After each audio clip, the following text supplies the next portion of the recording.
This is a story of who we were,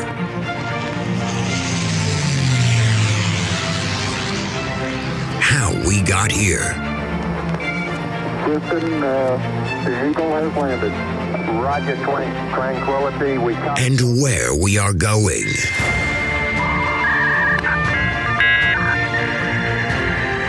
You've got mail. So join us as we take history off the page.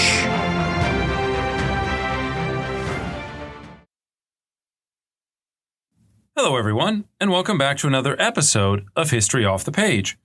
I'm your host, Dr. Jason Hansen, and in today's episode, we'll be talking about what happened to the idea of Palestine in the immediate aftermath of the First Arab-Israeli War. For those of you who are new to our podcast, this is now our 14th episode on the history of the Israeli-Palestinian conflict. It goes all the way back to the early 1880s. If you want to start at the beginning of the podcast, you can find a full overview of the series at our website, www.historyoffthepage.com. You'll also find links to some of our other episodes about European history, topics like fascism, communism, and the war in Ukraine, as well as some reading recommendations and information about how you can support our show. And a big thank you, especially for those of you who have supported our show, whether it's by making comments on social media or by joining our Patreon community. Thank you very much for everyone who's done that. Okay. In our last episode, we talked about nation building in Israel after 1948. We talked about the way that the country's political leaders managed to use a variety of tools to fuse together Jews from a wide variety of cultural and geographic backgrounds. We basically talked about the way that Israel built itself into a modern nation state, how it overcame the challenges of bringing together Jews from a wide variety of geographical backgrounds, of cultural backgrounds, of religious backgrounds. So how do you put all those people together to form a national community? It's not actually the easiest thing in the world to do. So in today's episode, basically we're going to look at the parallel experience of the Palestinians and see what happens to the Palestinian national community in the wake of expulsion and annexation. And when I say annexation, I don't just mean annexation by Israel, although that is obviously the majority of the territory. But as you recall, we also talked about what the Jordanians did after 1948 or during 1948, taking over the West Bank. We talked a little bit about Gaza, which was not ruled by Israel after 1948, but by Egypt. So the Palestinian experience is also full of challenges and complications. And we're going to get into those today as we talk about this issue of nation building in Palestine or in the Palestinian national community. Now, when we talk about building a nation, there are in English really two different ideas of what we're talking about in terms of what is a nation. Right? Nation can mean, in many ways, just a political state, or it's the people that live within a single state.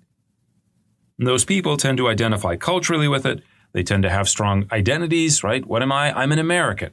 What are you? Maybe you're German or Irish, or maybe you're Kenyan. Right? So we have this idea of the people living within a state that identify with that state. Alternatively, we sometimes also use the word nation to talk about a cultural community. The cultural community means there are a group of like-minded individuals. They share a sense of identity based on kind of cultural values, history, might be some sort of practice that they had, sometimes religion. And these cultural communities can exist outside of or independently of national borders. If you think about a community like the Poles, for example, before 1918, or at least between 1795 and 1918, there is no Poland, politically speaking. There's technically a Congress Poland that exists basically right after the Napoleonic Wars. You have the Duchy of Warsaw during the Napoleonic Wars, right? But they're not really a Polish state. Nevertheless, Poles persisted in having this identity as being members of a common nation, and that's based primarily on language, but also a little bit on being Catholic as well.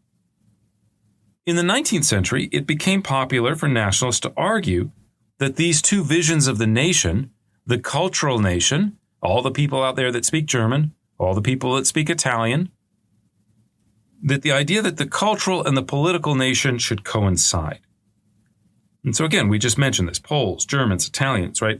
In many, many places, especially in Europe in the 19th century, the cultural nation exists or is being built, depending on your interpretation of history. But the cultural nation is there or is coming along, and then you complement it with a political nation, and you fuse the two together. And as we discussed in our last episode, this is essentially what happens with the formation of the Israeli national community. Right? You bring these people together, you put them under a single state, they have a shared sense of geography, of culture, of history to some extent, and you are able to build a successful Israeli national community. Now, as we're going to see in today's episode, this was not the case with Palestinians. Palestinians I've set a parallel track to Israelis, but it's really a kind of reverse track. Palestinians were living not within a Palestinian state, but they were living in a shared geographic area. They had a lot of shared culture.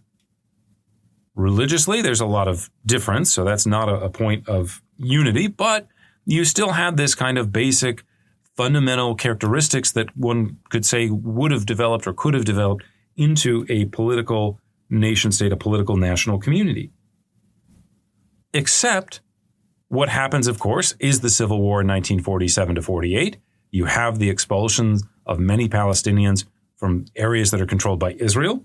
You have, as we mentioned, the Jordanians, the Egyptians kind of taking slices of the pie. And so since 1948, basically Palestinians experience the reverse of the Israelis. Instead of coming together and finally getting that space, you had the cultural nation to some extent before, but you get the political space, the geographic space to build it. In the Palestinian case, it's the opposite. The cultural sense of shared national values of having a national community is not very strong. And we've seen this over the course of the podcast. Before 1948, even during the Civil War in 1948, there are so many Palestinian communities that do not rally behind the Palestinian flag. They don't rally to fight the Zionists. They're more interested in local rivalries. They're more interested in local identities.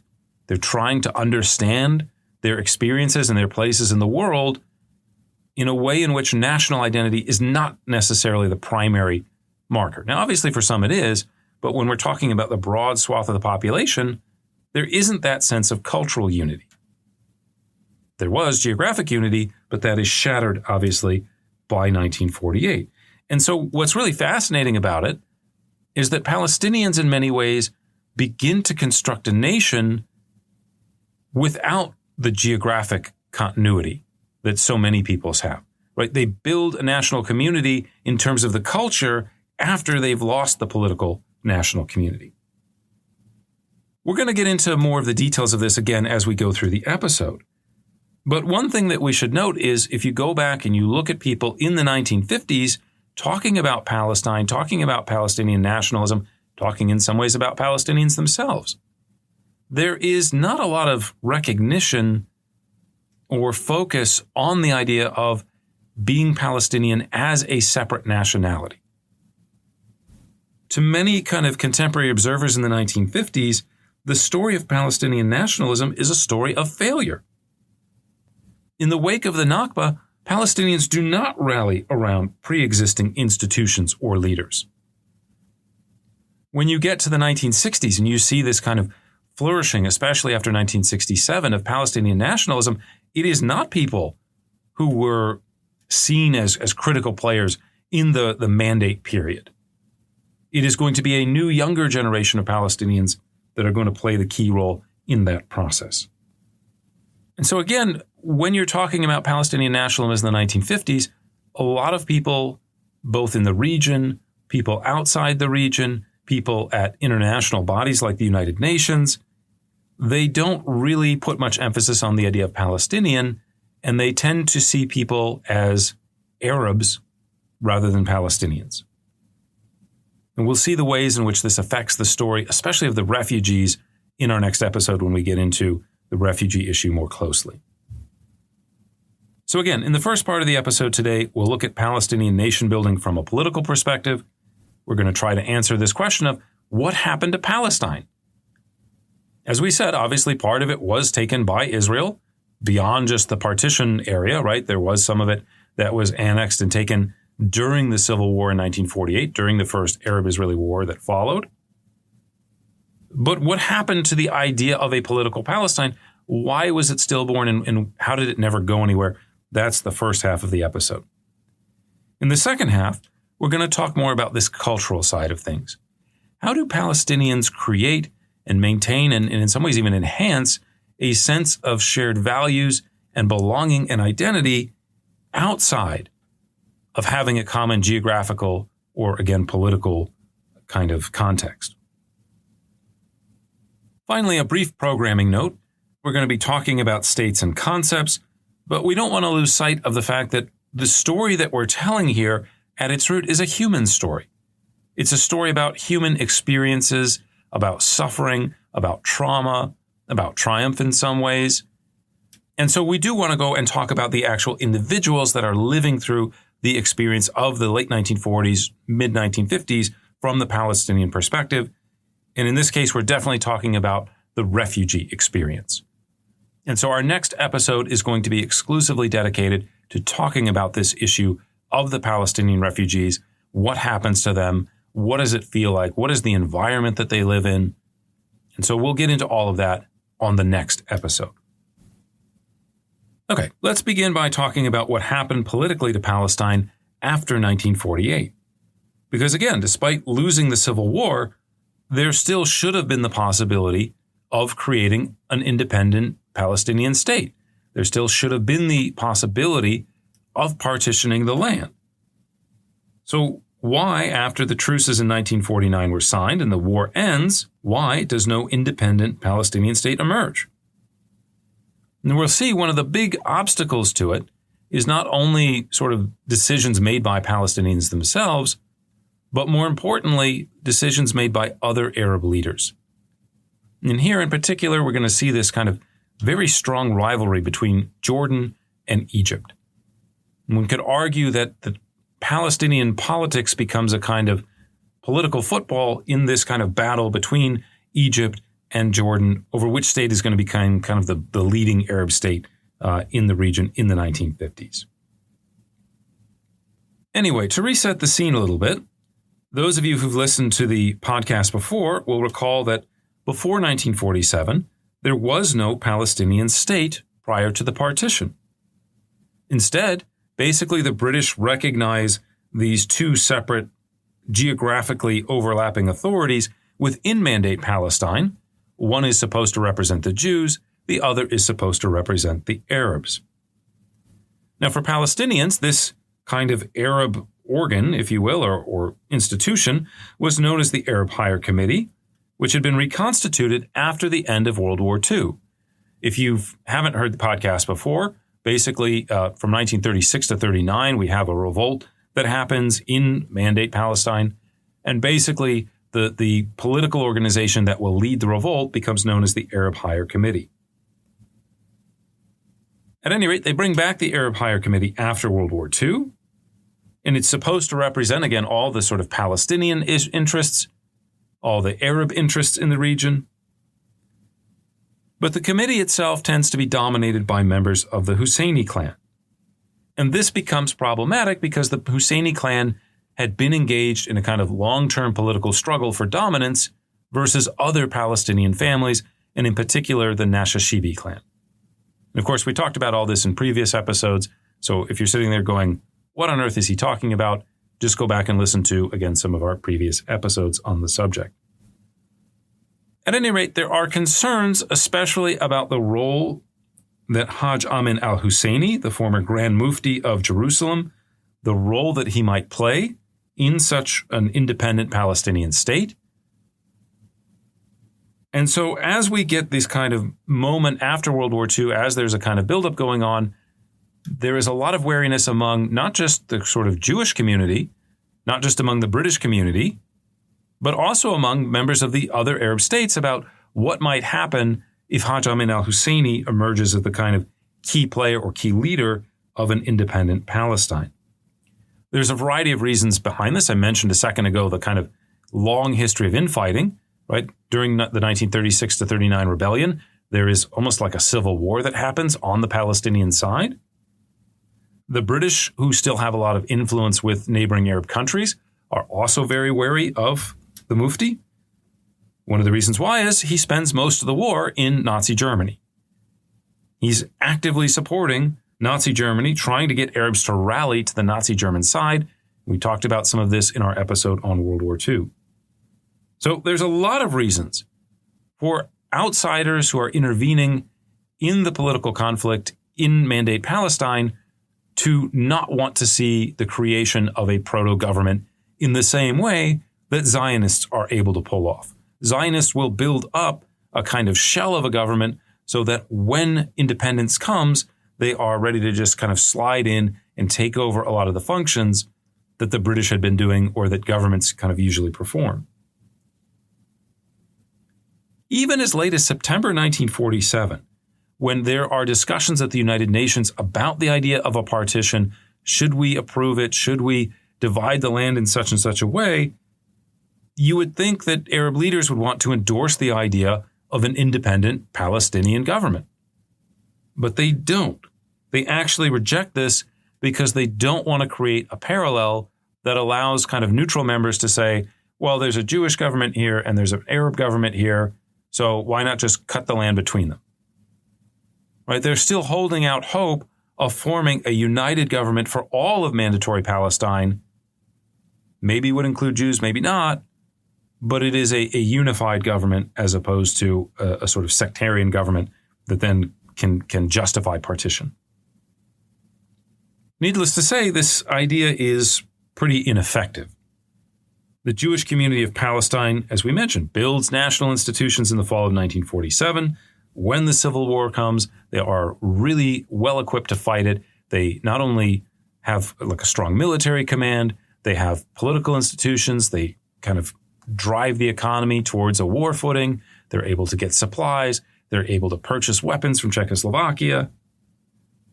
On the other hand, the Arab Higher Committee, after they call for a boycott right after the resolution is passed, the partition resolution, November 1947, they kind of authorize this boycott, but really are not effective at doing much else. Very quickly after civil war breaks out, almost every single leader of the Arab Higher Committee left Palestine. They went to Egypt, they went to Lebanon. But with one exception, none of them are there on the ground really doing the hard work of organizing and fighting and doing things like that.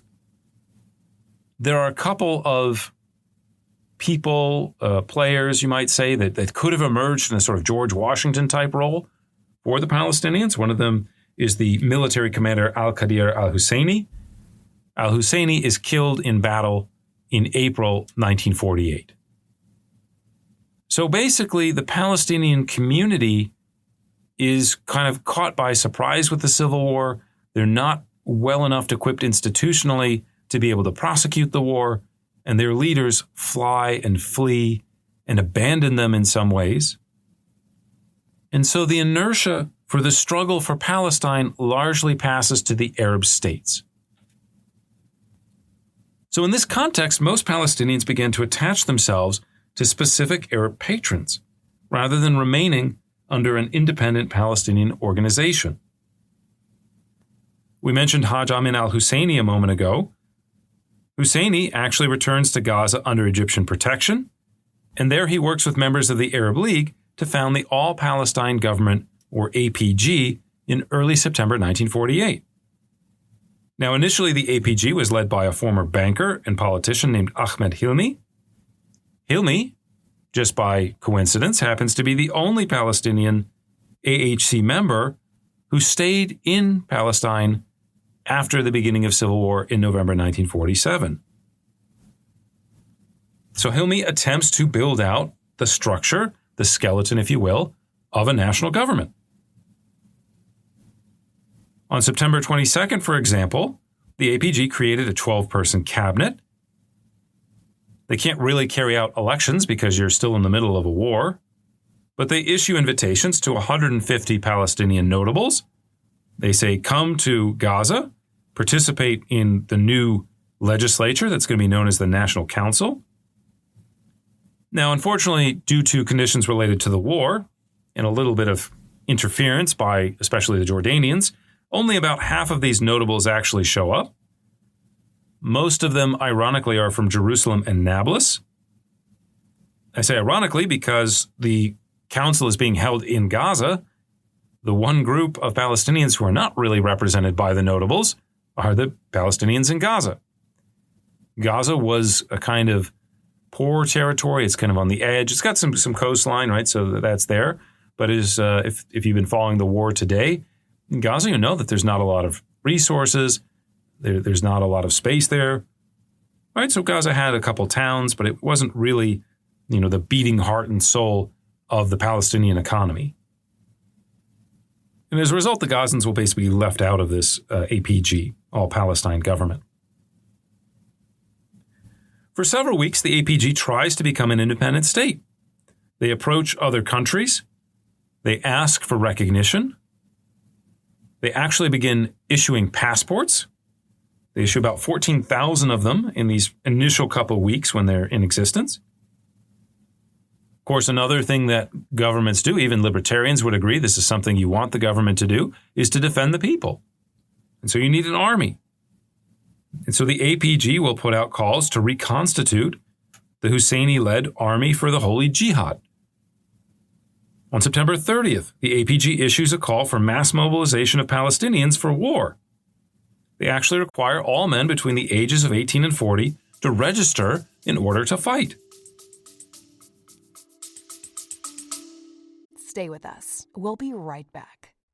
Do you love great business stories, but you just don't have the time to explore all of them? In our podcast called Great Business Stories, my co-host Keith and me, Cayman, we go deep into the most compelling business stories ever told. Episodes include PayPal, the greatest startup story of all time. Ray Kroc, was he a hero or a villain? And Ackman vs. Icahn, the Herbalife battle that shook Wall Street. So if you want to hear great stories with intriguing characters, in-depth storytelling and high-stakes dramas, then tune in to Great Business Stories.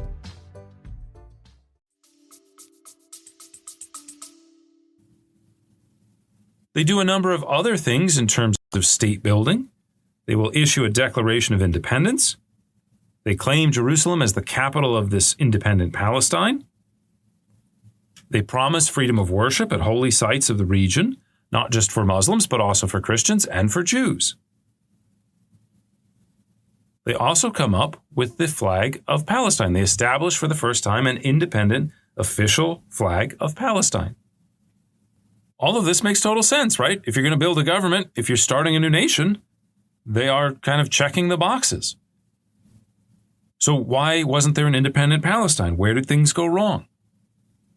Well, there's a couple reasons for this, one of which is kind of obvious, which is the geopolitical realities of the time period. The All-Palestine government does not control all of Palestine. To the extent that they control any of it, they don't really have a whole lot. They can claim that Jerusalem is their capital. Even today, if you go back and you read like Hamas's revised charter, they'll talk about Jerusalem as the capital of an independent Palestine. That's nice, I guess, but if you don't have physical control of Jerusalem, it doesn't really matter much, does it? The APG doesn't control most of Palestine or what had been Mandate Palestine because that's controlled by Israel, but it also doesn't control the West Bank. As we'll see in a moment, the Jordanians are up to their own plans in the West Bank. They have their own ideas. They're going to create their own rival institutions. They don't recognize the All-Palestine government. The Egyptians, by the way, don't just say, oh, okay, here's Gaza, create your independent state. It's not very big, but at least you could have something. The Egyptians are still fighting in a war. They're still trying to sign a permanent peace treaty with Israel, or at least in theory they're supposed to be. Not a lot of enthusiasm for a permanent peace treaty with Israel in Egypt in 1949-50. So the Egyptians don't give up practical control over Gaza. So even if you exist on paper, even if you have a couple countries that do recognize the existence of the APG as the official kind of government of the Palestinian territories, there's not a whole lot that they're actually doing. In fact, in mid-October, things get even worse. In mid-October, more fighting breaks out between Israel and Egypt. The Egyptians kind of declared it to be an emergency, and they take full control over Gaza. The APG, which is supposed to be the government of Palestine, gets evacuated back to Egypt. Hajj Amin actually gets placed under house arrest. The Egyptians did not have a lot of love for him, even if they were working with him at times. And so as a result, the APG never really gets beyond building much of an infrastructure, right? We talked about it's late September that they're first having their meetings, that they're first declaring and trying to create institutions and ministries and bureaucracies and issuing passports. And then in October, just a couple weeks later, the fighting breaks out again between Egypt and Israel, and they're evacuated back to Egypt. The APG never has its own independent budget. It never collects its own taxes. It never gets to raise its own army. And neither the Egyptians or the Jordanians in 1948 are particularly keen on the idea of having armed Palestinians that they're not in direct control of. You might say, well, that doesn't make any sense. You're fighting a war. They obviously don't like the Israelis. Why wouldn't you want help? Why wouldn't you want auxiliaries? The reason why is because at some point you need to be able to stop the fighting. At some point, both Egypt and Jordan will reach an armistice agreement with Israel. Israel seems to be more powerful. They have run out of supplies, as we talked about. The Arab armies in 1948 were not prepared for a long war. They did not have the type of reserves, the type of industrial capacity for a long war. They didn't have the money for a long war. And so you don't want these Palestinians armed with their own army continuing to inflame the region. You want control over the situation. And this is one of the great aspects of the Palestinian tragedy, is that it's not just that the Zionists want control over Palestine or, the kind of course of Palestinian nationalism. It's also the neighboring Arab states. Nobody really wants there to be an independent Palestine outside of Palestinians, at least not at the governmental level. As I mentioned a second ago, the Jordanians will build up their own institutions. They will basically claim to speak for all Palestinians outside of the APG. The APG kind of disappears into a bureaucratic civil war. And by 1952, it had lost so much influence that it was relegated to being a department of the Arab League. So this effort, at least on the Egyptian side in Gaza, to build an all-Palestinian government, to take whatever momentum was there from the Arab Higher Committee and translate it into the potential government of an independent Palestine, it all breaks down and is washed away fairly quickly. Now let's spend just a moment going into a little bit more detail about what the Jordanians are up to. The backstory here, if you haven't listened to our other episodes, is that as World War II is winding down, the king of what was then known as Transjordan, Abdullah I, he's got this small desert kingdom. There's not a lot of large cities. He's got Amman, it's a medium-sized city. Not a lot of industry, not a lot of natural resources, not a lot of oil, which hasn't really even been exploited yet, right? The big oil boom in Iraq hasn't started. And so Abdullah has big dreams, and he starts to think to himself, wow, if we're talking about partitioning Palestine, maybe everybody can live under me, or maybe I can just annex the West Bank and become kind of the defender of Palestinians. And so after World War II, he actually has secret meetings with the Israelis where he says, basically, if I can just take over and annex the West Bank, you guys can do what you want in the rest of mandatory Palestine. We'll just kind of let bygones be bygones. And the Israelis say, okay. Now, they will fight a little bit around the city of Jerusalem. It's impossible for Abdullah to kind of sit back and watch some of the fighting in the Civil War. There are appeals made by people living in Jerusalem for him to intervene, to save the Arab population there. And so Jordan and Israel will fight a little bit during the first Arab-Israeli war. But for the most part, his goal is to seize the West Bank. He's not so interested in what happens elsewhere. Now, in some ways, this is a risky gamble for Abdullah because he wants to enlarge his kingdom. He wants to be the ruler of Palestine, but he's not Palestinian. And he knows that Palestinians don't really want to be united with Jordan, at least at a kind of surface level. Right? They want to still be Palestinian. They don't want to give up being Palestinian to become Jordanian. And so as a result, as Abdullah is thinking about how do we take over this territory in the West Bank, he will pursue a number of strategies to try to win over the local population. He does not look at this as we are coming to conquer, we are going to annex you, we're here to kind of take over. Instead, he wants the support of the local population. He wants to become known as the defender of Palestine. Now, one of the ways that you do this is you find local allies, local collaborators, however you want to describe them. He had very close links to the Nashashibi clan.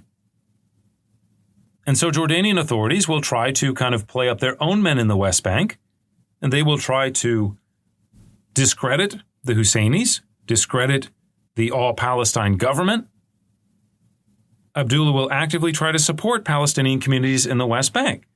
Even if his motives, as we might say, are selfish, even if he's thinking about his own glory and his own ability to grow his kingdom, acquire, more wealth, more resources, acquire Jerusalem, third holiest site in all of Islam, we should note that Abdullah does actually do things for Palestinians. He does care about them at a certain level. He's not just there to protect them with his army, but he will also make large, including personal donations, to support refugees, and these will be played up by the Jordanian media. Whereas many Arab leaders in the moment of 48 and 49, when all of this is happening, when, as we'll talk about in our next episode, you have all of these hundreds of thousands of Palestinian refugees pouring across the borders, in every state outside of Jordan, the idea is, well, we'll take care of them, but this is temporary. But this is just a bump in the road. You guys are all going back to Palestine. We Egyptians, we Lebanese, we Syrians, we don't really need to invest heavily in your communities. We don't need to give you rights. We don't need to give you work permits or passports because you're going home pretty quickly. There are a lot of Palestinians that like that message. They want to go home. Nobody likes being a refugee. Nobody likes being driven from your home. But at the same time, to have support, to be included, to have a path forward, that matters in life. People value that. And so basically, Abdullah is able to appear to many Palestinians, especially those living in the West Bank, as their protector, as this kind of benevolent guy who's looking out for their interests. Now, as the geopolitical situation stabilized in 1949, Abdullah didn't just make kind of promises and didn't just make these kind of, we might call it virtue signaling today, right? This idea of I'm going to do a photo op, I'm going to get a positive story here. Abdullah actually makes some pretty incredible efforts to politically integrate Palestinians into the Transjordanian state. Now, there's a number of ways that he does this. One of the most kind of basic, might be seen as kind of superficial, but they changed the name of the country. This is no longer Transjordan, across the Jordan, the other side of the Jordan River. This is Jordan. Jordan is the country around the Jordan River on both the East and West Banks. Abdullah will also try to unify. Right, I've used the word annex a lot. Annex means you're taking someone else's territory. Unify means you're bringing two parts that should be together back together. When most of us talk about German reunification in 1990, reunification implies we're going back to when it was unified. We're making whole what was once broken. Now, you'll meet some East Germans who would say, no, we were annexed by West Germany. They came and they took the best jobs. They took the best houses. They took control of industries. But Abdullah portrays this as union, and he does a number of political actions to try to convince Palestinians living in the West Bank and Palestinians living in other parts of Jordan as well that he is trying to bring them together. One of his supporters is a guy named Sheikh Suleiman Taji al-Faruqi. Al-Faruqi begins to organize a series of national congresses that officially proclaim Abdullah as the protector of Palestinians. The first of these conferences will take place in the magic month of September 1948. I say the magic month because that's also the same time that the Egyptians are trying to put together the All-Palestine government. Or really, it's the Arab League. It's not just the Egyptians, but the Egyptians clearly play a major role. So the Jordanians are trying to sabotage the APG by having their own Congress that is going to try to sort of project the idea of union with Jordan as the solution to 1948. In December, they have an even larger gathering in Jericho. Delegates at the Jericho Conference will officially invite Abdullah to take over the West Bank. And in April 1950, the two sides become officially politically unified. Now again, to avoid this image of raw conquest, Abdullah will make significant efforts to support his new Palestinian subjects. Again, unlike every other state, in Jordan, Palestinians are granted citizenship, including refugees, who had the option of becoming citizens, by law on 20 December 1949. This law not only enables Palestinians to become citizens, but it actually gives them the right to vote. They're actually going to create a new legislature, and they reserve half of the seats in the new legislature for Palestinians. Now, that's pretty incredible if you think about it. If you think we're taking in refugees, okay, right? There's a lot of complications of the politics of refugees these days. But imagine not just taking them in and saying we're going to support them, but we're going to give them voting power over half of our country. That's pretty incredible. Now, Abdullah does have to be careful here because he doesn't want to say, oh, we're getting rid of Palestine and you guys are now Jordanians. So he has to kind of couch this in the language or in the sentiment that these rights are given until the final settlement in Palestine. So he kind of pays lip service, integrate now, have mobility now, work with Jordan now. And then, once everything is over and you guys can go home, well, that's fine, right? We're not precluding you from your dream of recovering Palestine. Now, the Palestinians, for their part, aside from those that were associated with the APG, mainly support Abdullah's annexation. And there's a variety of reasons behind this. One, if you put yourselves in the shoes of someone living in the West Bank in, again, 1948, 49, 1950, you've just witnessed what the Israelis did in terms of expanding their presence, in terms of ethnic cleansing, the Nakbah. You want someone to stick up for you and defend you. And the most successful Arab army in 1948 are the Jordanians. They kind of fight the Israelis to a draw. The largest Arab army that is around you right now are the Jordanians. And so obviously, if you're trying to not have the Israelis take you over, if you're worried about that, then turning to Jordan is a nice, easy, practical solution. Second, as we've seen, Abdullah offered the prospect of social mobility. Abdullah, I mentioned West Germany just a second ago, right? When Germany is unified, the West Germans come in and take a lot of the prestigious positions, create a lot of resentment. Abdullah goes out of his way not to do that. He says, I am going to appoint Palestinians as major figures in my government. I'm going to put some in my cabinet.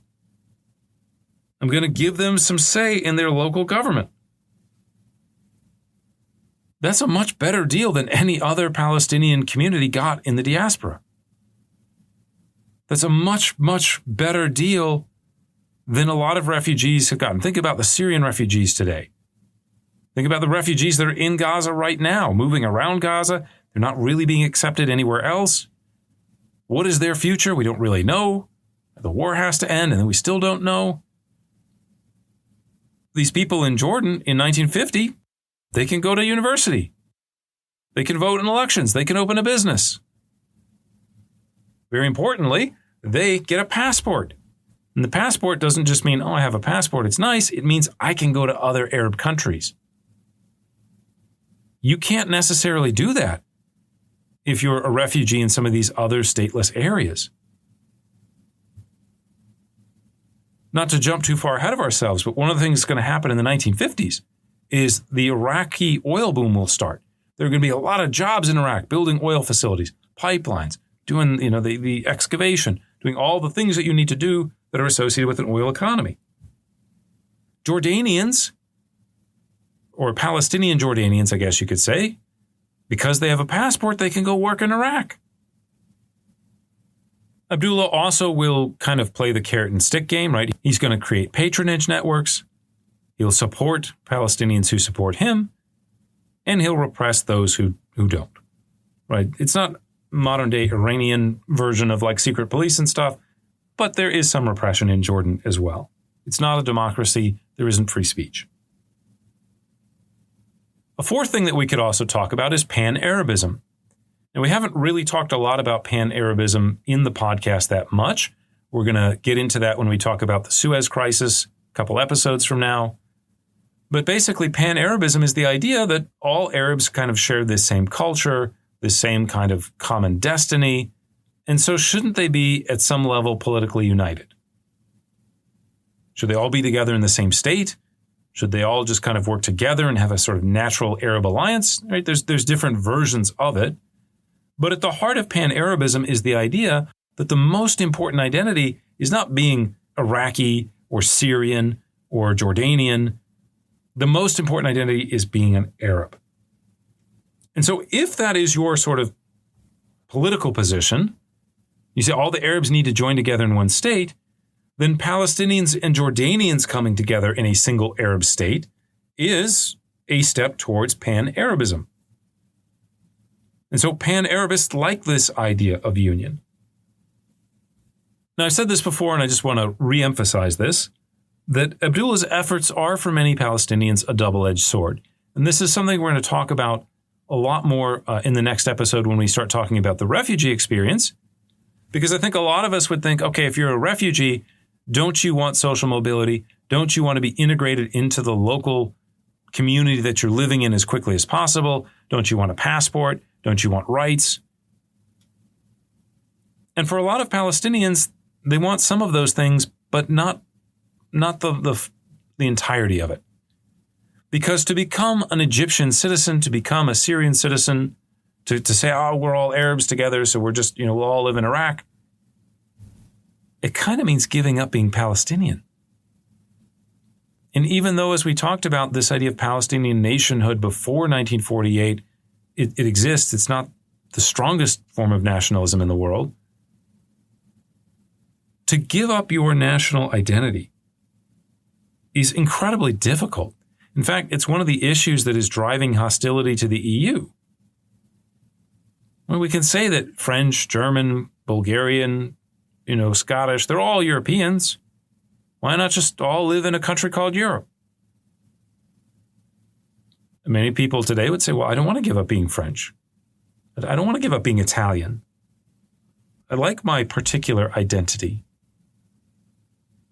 So for these refugees, one of the things that's going to be hard for them is, even when they have the opportunity to integrate into local host societies, how far do you want to go down that path if it means giving up Palestinian national identity? It's one of the kind of big threats that was out there that one could argue is sort of overcome.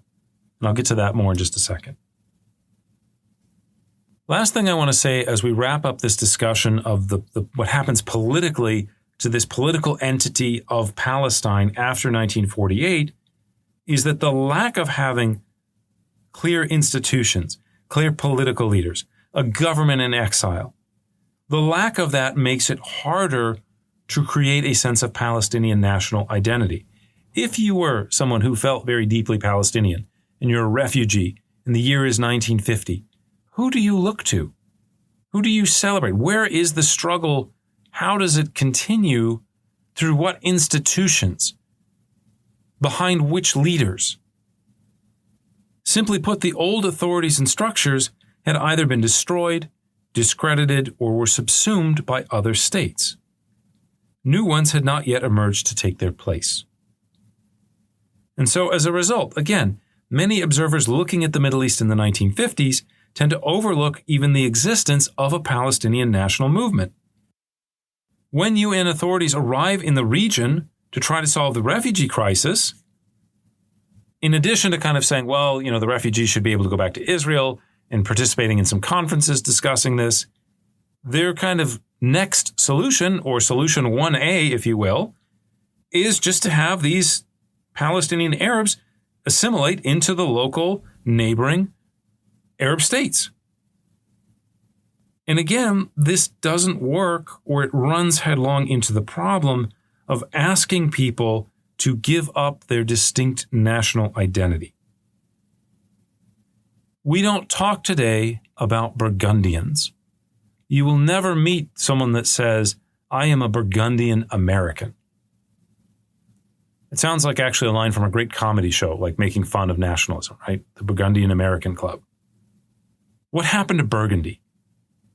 What happened was, as happens in so many other states over time, right? The states are conquered, they disappear, the peoples get absorbed into the larger conquering population.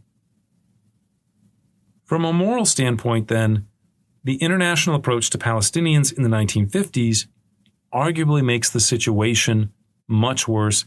It is asking Palestinians to forget who they are. And the motives are genuinely good, right? The motives are helping people. For the most part, you could argue the Israeli motives are more political, right? If the Palestinians are really just Arabs, then they can just go live in other states and you don't have to worry about what just happened. But from a psychological standpoint, asking you or promising you that the path forward is to give up your own identity, that's incredibly difficult. That's an incredibly difficult pill to swallow. Many people would argue that this is part of the problem today, that when we talk about Palestinians, there is a lack of recognition of their humanity, a lack of recognition, especially of their right to self-determination, kind of feeling that they aren't the same, that they're sort of second-class humans.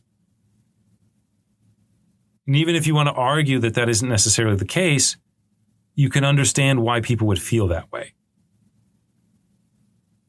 Okay, so far we've been talking mainly about the first form of nationalism that I talked about, the idea of a political community, the idea of people rallying around or attaching themselves to a state.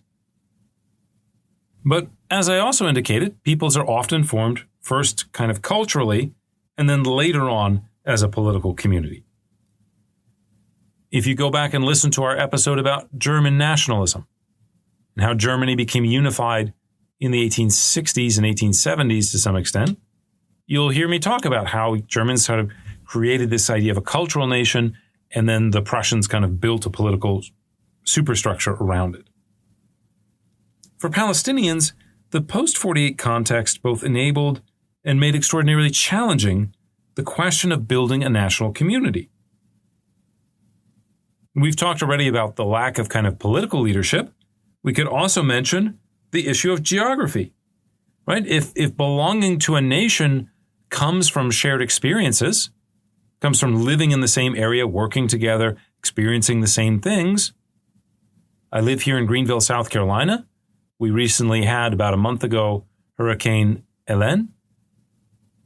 When the hurricane was over and we didn't have power for a couple of weeks, we spent time walking around, we spent time talking to people, met all our neighbors, talked about, oh, did you lose trees? We lost trees. I saw so many people that I'd never met before in my own neighborhood. But we all understood it, and we'll all talk about it. My kids will talk about it with their friends because they shared this geographic context, and that led to common experiences, be it good or bad, etc. After 1948, Palestinians do not have a shared geographic context. Just to give you an idea of what this looks like, in 1950, the UN estimated that there were 100,000 Palestinians who had fled north into Lebanon, 80,000 into Syria, about 5 to 10,000 in Iraq, 100 to 200,000 in Gaza, and between 250 to 325,000 to the West Bank. And of course, we still have about 150,000 Palestinians in 1950 living in Israel itself, right? And they became known as Israeli Arabs. So the geographic context is not the same.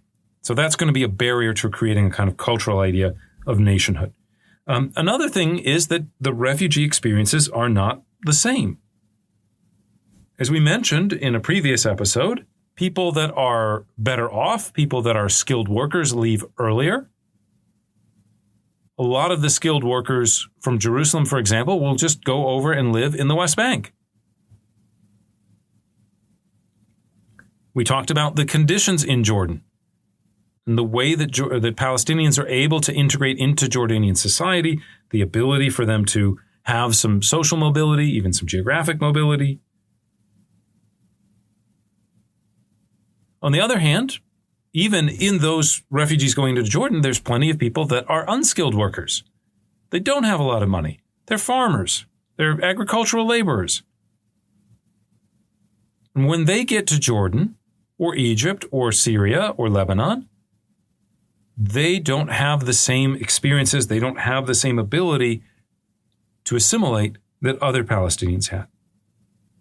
So that's another barrier. I talked about when the hurricane, right? People here had common experiences. They did things the same way. They dealt with a lot of the same issues in institutions. For Palestinians, all of that is the opposite. It's going to get a lot harder because you're not getting shared experiences. Setting these things aside, there are a couple points that we want to make here about this idea of building Palestinian nationalism and the idea of a national community after 1948. And the first thing that we want to say is that, as we've noted over the course of the podcast, Palestinian nationalism is not invented in 1967. There was something there to build on beforehand. That something dates back to at least the late Ottoman period. You start to see the first newspapers and journals, especially around 1900, 1910, talking about not just being Arab or Muslim or Christian, but being specifically Palestinian as a major form of identity. This nationalism is particularly strong among members of the urban middle class, intellectuals, people who are going to sit around reading books, reading newspapers all the time. There will also be some limited amounts of Palestinian national consciousness among rural folks. If you are in that kind of area where the Jewish settlements are springing up before the mandate and then during the mandate as well, there is some reaction to that, some rallying around these are foreigners coming here. That's them. Who's us? Well, we're Palestinians. Nevertheless, these ideas of Palestinian belonging, as we said, they exist, but they're not widespread. A lot of people identify as Palestinian, but it doesn't mean that much to them. Right? How much does your local identity mean to you versus your state identity? Right? Maybe if you're from Texas, you go around saying, I'm a Texan. That's more important than being an American. But you very rarely will meet people outside of college football contexts who will say that being South Carolinian or South Dakotan or Californian, that's more important than their national identity. Third, in most, but not all cases, the spread of national consciousness beyond this group of middle-class people that we've been talking about, not just in the Palestinian context, but especially just kind of globally, the movement of national consciousness to everyone is often linked to having a state. The best example here is France in the 1880s. There's already French nationalism. We already had the Napoleonic Wars. We had the French Revolution. We had Napoleon III. We've already had all these waves of national identity, but it really doesn't become universal until the 1880s because the French will teach national identity within the school system. If you grew up here in the United States, every morning, what did you have to do in grade school? What did you have to do in middle school? A lot of high schools, you still have to do it, right? You say the Pledge of Allegiance. Pledge allegiance to the flag of the United States. Right? Why are you taking a loyalty oath every morning? Doesn't that seem weird? Well, it's because you're learning your loyalty to the national community. We saw this not only in the United States and in Germany and in France, but especially in Israel as well, right? After the war is over, after independence happens, one of the biggest points of emphasis of the new Israeli state is to build schools, because schools will help people learn Hebrew, learn that they're a part of this national community, or to learn a place within the national community. Palestinians after 1948, however, have no state. The question of education is basically split between the many political and geographic contexts that Palestinians find themselves in. The education somebody got in a refugee camp in Syria versus a state school in Jordan versus an Israeli Arab school in Israel could all be very, very different. Just think for a moment about the experiences of someone like Edward Said. Edward Said, if you're not familiar with that name, Said is a major sort of intellectual associated with post-colonialism. He basically becomes this theorist. He makes this argument about something called Orientalism, which is about how Europeans fantasize and make a lot of projections about what the Middle East is. As a boy, Said attended a British school in Jerusalem. When the Nakbah happens, he relocates to Egypt. He winds up going to school alongside the future Jordanian king Hussein I, who we'll mention very briefly at the end of today's podcast. Said's family then moves to the United States, where he attended a regular American high school. So just within one person's life, think about all the different types of educational experiences and how different they were. We can think about how did they treat this question of Palestine and Palestinians if they even talked about it at all. So again, to return to this point about what it meant to be a Palestinian in the 1950s, we're talking here about a very different trajectory than what Israelis had experienced. You have this multiplicity of lives experienced, while Israelis keep moving towards more of a singular experience, a singular context, or standardized set of experiences, if you want to think about it that way. Now, mostly I've been saying things that are kind of negative, that are barriers or would inhibit the development of an independent Palestinian national consciousness. But it's worth noting that the disruptions of 1948 actually get rid of some of those barriers that had existed before. One of the things that we talked about already in the podcast is historically, when these moments of kind of turbulence have come and these moments of revolt have come, part of the story is that it's not just Jews fighting Arabs, but it is Palestinians fighting each other. One of the reasons behind this is because local identities still had incredible value in Mandate Palestine. What matters isn't the big national community that doesn't necessarily exist, especially not politically yet. What matters is my family, is my village. To some extent, is my religious identity. Again, many of these people might have identified as Palestinian, but what that meant wasn't necessarily something that was dramatic or consequential, or that triumphed or trumped, if you will, some of their local loyalties. What happens, however, in the diaspora? What happens once my local village doesn't exist anymore? Once the elders are strewn about different refugee camps?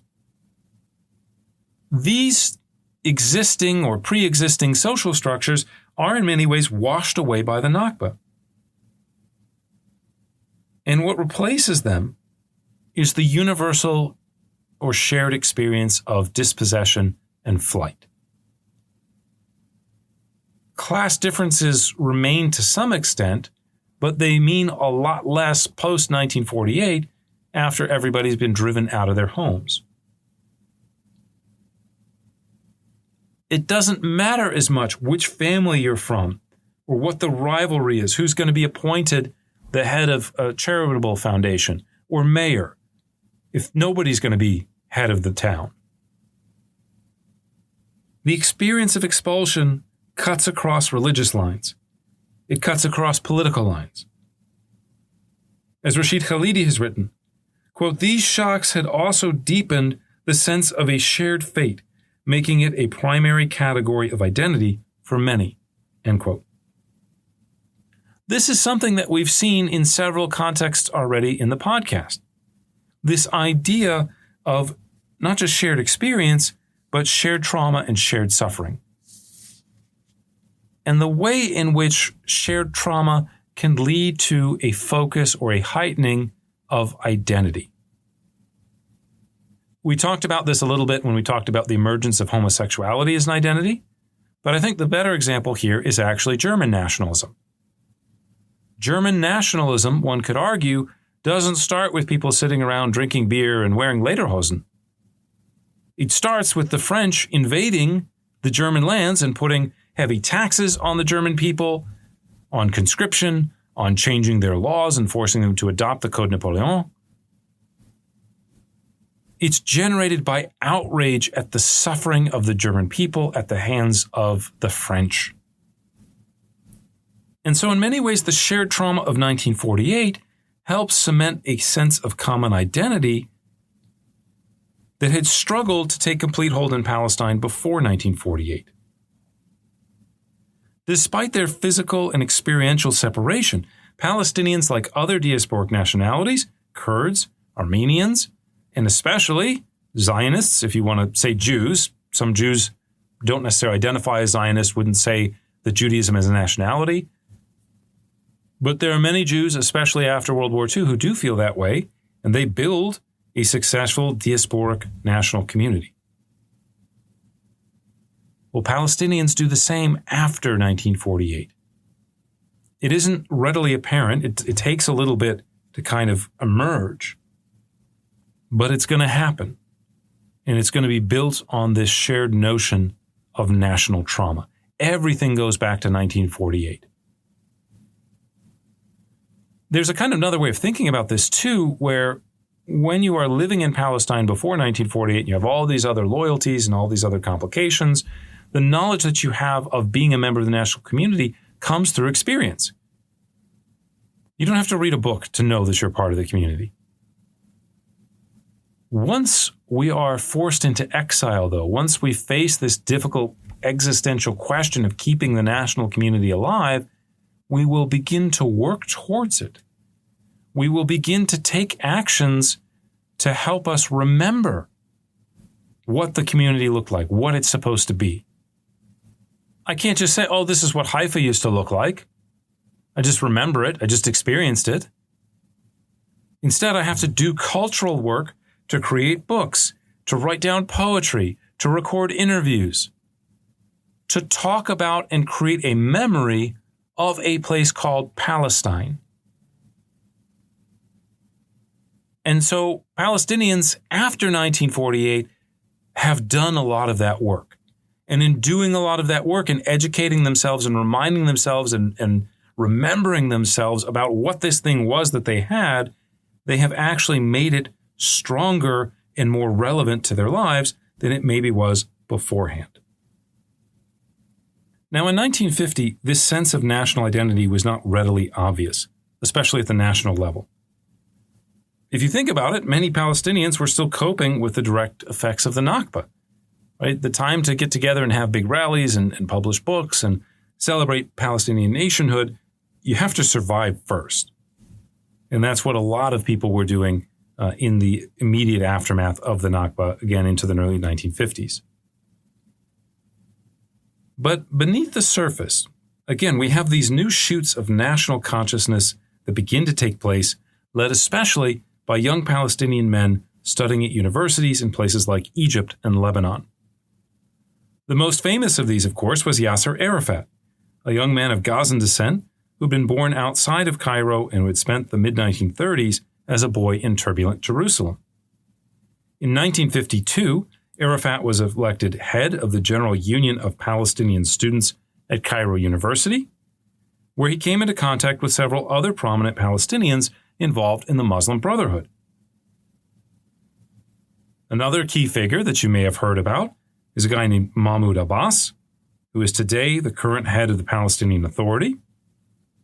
Working alongside Arafat in 1959, they would found, along with some others, the Palestinian National Liberation Movement, which is today known as Fatah.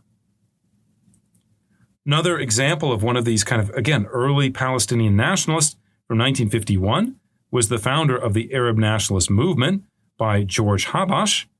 Habash was a Palestinian student at the American University of Beirut.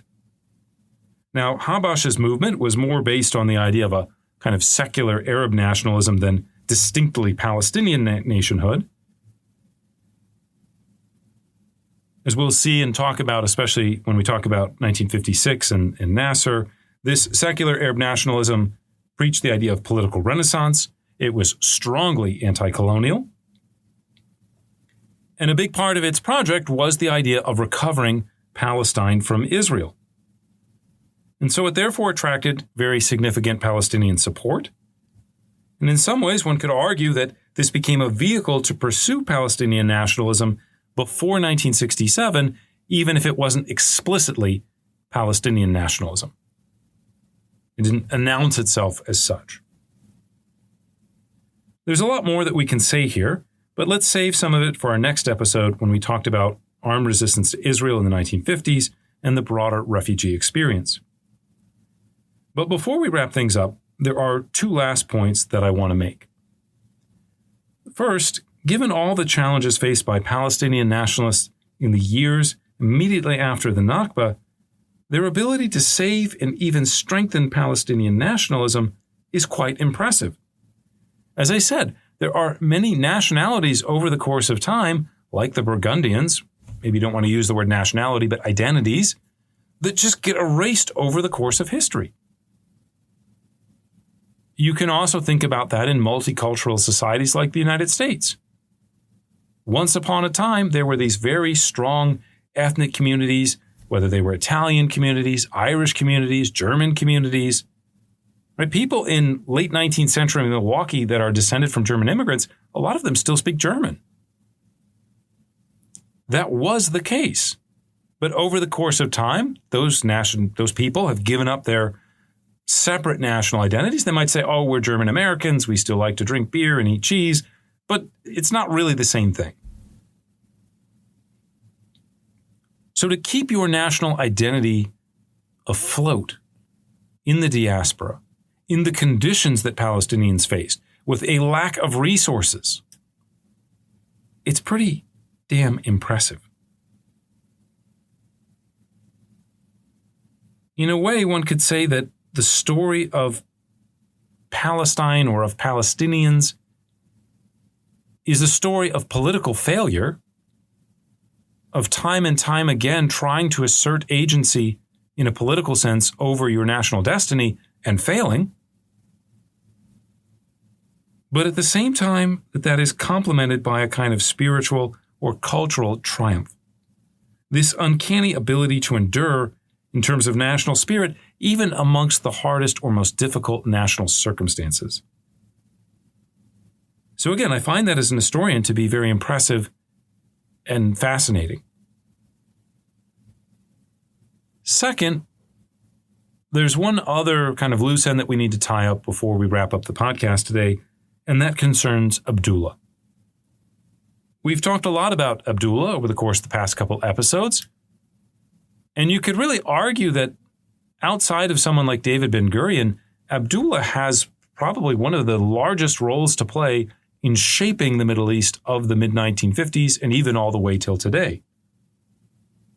Abdullah's number one goal was to grow his power, to grow the kind of prestige of his community, of his throne that he had been given in the early 1920s.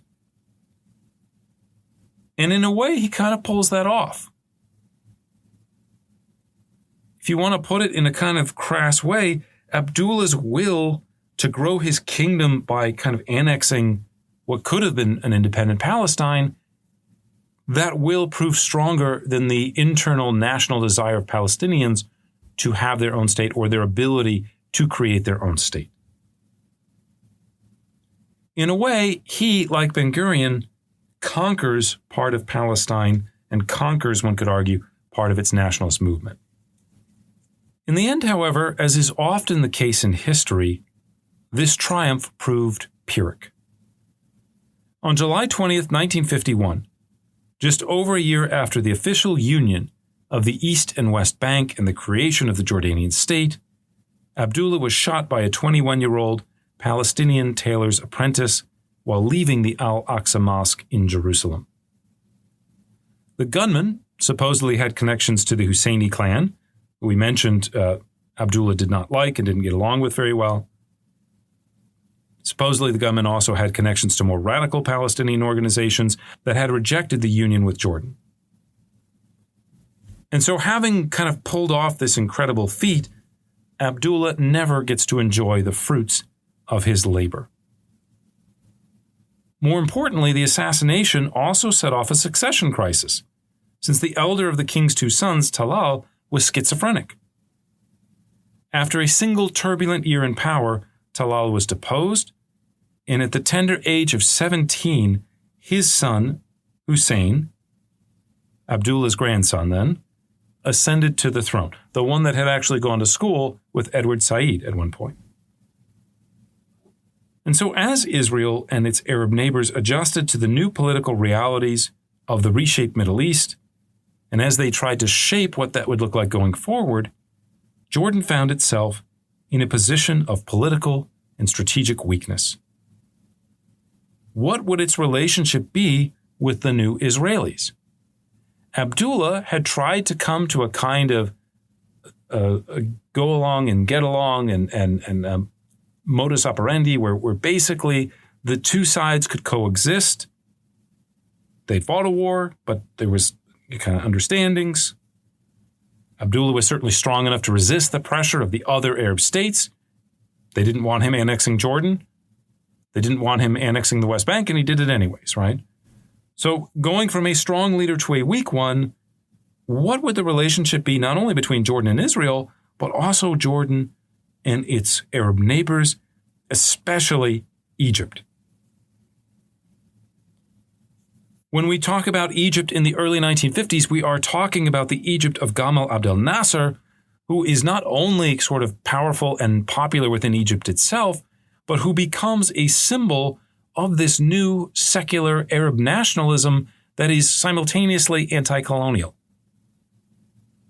The populations of other states in the Middle East, the Arabs at least, look up to Nasser as what could be the future that they had been promised and that they'd been longing for, that maybe their leaders could be inspired by. And so every other political leader in the Middle East, at least in the Arab states, they have to take into account Nasser and his popularity as they are trying to figure out their own political sort of strategies. How Abdullah would have been able to stand up to Nasser, how he would have reacted, we don't know. But to be a teenager on top of a throne with a country where now all of a sudden 2/3 of the population are actually Palestinians who were either there beforehand or were in the West Bank or were refugees, that's a lot. And so clearly one could argue that the Jordanian political sort of power declined and had to be rebuilt because of this assassination. As we'll see, these questions basically get worked out, beginning with the 1956 Suez War and later more definitively with the 1967 Six-Day War. But these will be subjects for a future podcast. For now, let's wrap things up here. We'll pick it back up in our next episode by talking more specifically again about the Palestinian refugee experience, what that was like from a human perspective, what it meant to be a refugee, how the world reacted to their plight. One of the things, not to give away too much of the game, but I think will surprise you, is that the United States actually took a fairly active role in trying to help Palestinian refugees. Maybe not politically, maybe not in the sense of creating this kind of free Palestine from the river to the sea, right? That wasn't on the table, but the United States is very active in trying to help Palestinian refugees both directly and getting them the right of return indirectly. But these are all questions, as I said, that we'll answer next time. For now, let me say thank you for listening, and we hope you join us next time as we take history off the page.